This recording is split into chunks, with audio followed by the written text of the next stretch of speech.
அந்தமிலாயில் வேலரசி விடி என்றொரு பாவி வெளிப்படினே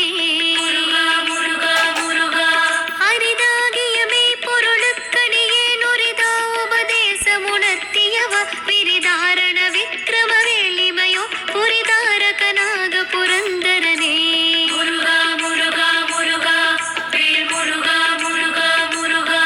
கருதா மரவானெறி காண எனக்கிரு தாழ்வனசம் தர என்று